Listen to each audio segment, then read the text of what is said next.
আমরা এবার প্রবেশ করছি লোটাস টেম্পিলে। দিল্লির এই লোটাস টেম্পিল বাহাই ধর্মের একটি উপাসনালয়। এই উপাসনালয়টির তার অসামান্য পদ্ম ফুলের আকৃতির স্থাপত্যের জন্য বিশ্বব্যাপী পরিচিত। এই উপাসনালয়টি ২৬ একর এলাকা জুড়ে বিস্তৃত। এর মধ্যে প্রায় বেশিরভাগ অংশ জুড়েই রয়েছে খুব সুন্দর বাগান ও সবুজে ঘেরা প্রাঙ্গণ, যা এই উপাসনালয়টিকে আরও সৌন্দর্যমণ্ডিত করেছে।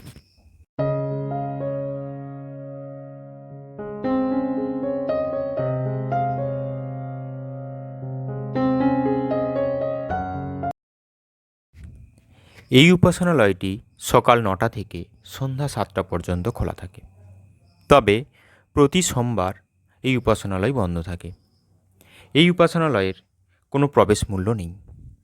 পদ্ম ফুলের আদলে তৈরি এই ঐতিহাসিক উপাসনালয়টি ১৯৮৬ সালের ডিসেম্বরে উদ্বোধন করা হয়। ধর্ম বর্ণ নির্বিশেষে সকল মানুষের জন্য উন্মুক্ত এই স্থানটি।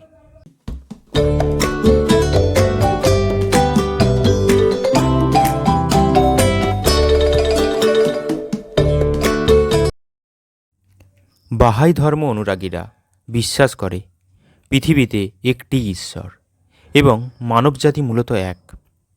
এই বিশ্বাসের উপর ভিত্তি করেই বিশ্বের বিভিন্ন প্রান্তে বাহাই উপাসনালয় গড়ে উঠেছে, যার মধ্যে দিল্লি লোটাস টেম্পিল নামে পরিচিত এই বাহাই উপাসনালয়টি অন্যতম একটি।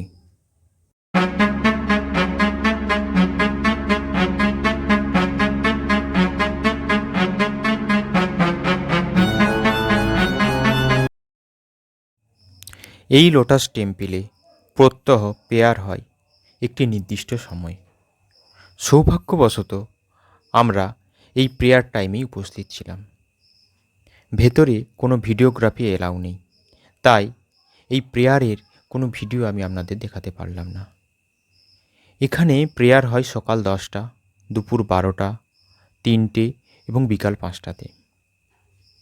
প্রত্যেকটি প্রেয়ারের সেশন হয় 5 মিনিট।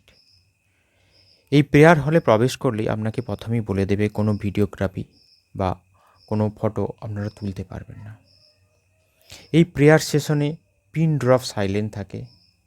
আপনারা যদি এই সময় উপস্থিত থাকেন তাহলে আপনাদের একটা অসাধারণ মুহূর্তের সাক্ষী থাকবেন। যেহেতু এখানে কোনো নির্দিষ্ট ধর্মের আচার অনুষ্ঠান বা পূজা অর্চনা হয় না, সেহেতু এখানে বিভিন্ন ধর্মের বিভিন্ন পবিত্র গ্রন্থের পাঠ এখানে হয়। আপনারা দিল্লিতে এলে অবশ্যই এখানে আসবেন। এখানে এলে আপনারা এক অনন্য অভিজ্ঞতার সাক্ষী থাকবেন।